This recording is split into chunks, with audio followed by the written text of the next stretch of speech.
కొద్దిగా సమాచారం ఉంది, దాన్ని లీడ్ చేసుకొని క్వశ్చన్ అడుగుతున్నా నేను. బీజేపీలో పదవులు సీట్లు కావాలంటే కమిట్మెంట్స్ కొద్దిగా కొంతమంది నాయకులు ఇబ్బంది పెడుతున్నారు అనే సమాచారం ఉంది నా దగ్గర. ఇది నిజమేనా కాదా? దీనికి ఒకదానికి ఆన్సర్ చెప్పండి. నిజం. కమిట్మెంట్స్ అడుగుతున్నారు అనేది నిజం. మాజీ రాష్ట్ర అధ్యక్షుడు గారు ఉన్నప్పుడు జరిగింది ఈ విషయాలన్నీ కూడా. అక్కడి నుంచి మొదలైంది. మొదలు పెట్టిందే ఆ మాజీ రాష్ట్ర అధ్యక్షుడు. ఇదంతా మొదలు పెట్టిందే ఆయన. ఆయన మొదలు పెట్టాడు, అది కంటిన్యూషన్ అవుతుంది అనమాట. సో బీజేపీలో మహిళా నేతలందరికీ ఇది జరుగుతుందా, ఇలాంటి అన్యాయం జరుగుతుందా అనుకోవచ్చా? బీజేపీలో మహిళలందరికంటే 70% మాత్రం జరుగుతుంది. 30% కి జరగదు. ఎందుకంటే వాళ్ళు కాంప్రమైజ్ అవ్వడం నేర్చుకున్నారు. అన్నిటికీ తట్టుకొని ఉంటే పదవులు సీట్లు అన్ని వస్తాయి. నువ్వు మాట్లాడితే మాత్రం నీకు పదవి రావడం చాలా కష్టం.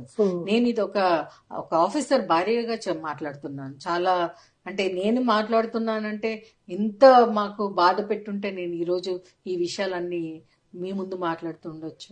ఆలోచించండి. చాలా బాధ, చాలా బాధ, చాలా టార్చర్ చేశారు. టార్చర్ అంటారు కదా, టార్చర్ చేశారు. ఇక్కడ జరుగుతున్న సిచ్యువేషన్స్ అన్ని మీకు కేంద్రంలో మంచి పరిచయాలు ఉన్నాయి, వాళ్ళకి వివరించే ప్రయత్నం జరిగిందా? కమలం పెద్దలకు కావచ్చు, బీజేపీ నాయకులకి జరిగింది. ప్రధానమంత్రికి కూడా చెప్పడం జరిగింది. నేను ప్రధానమంత్రి గారిని చాలా సందర్భాల్లో, వివిధ సందర్భాల్లో కలుస్తూనే ఉంటాను.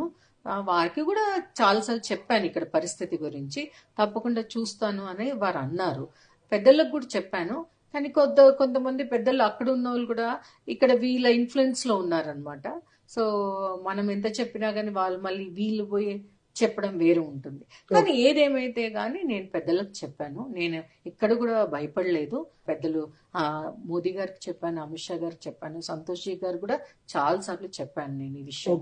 ఇక్కడ అన్యాయం జరుగుతోంది, ఇలా కాదు. సౌత్ లో మనం గెలవాలి అనుకుంటే సౌత్ మహిళలు చాలా డేరింగ్ ఉంటారు విమెన్. ఎందుకంటే స్పెషల్లీ తెలంగాణలో అందరూ ఉద్యమాలు చేసిన ఫ్యామిలీ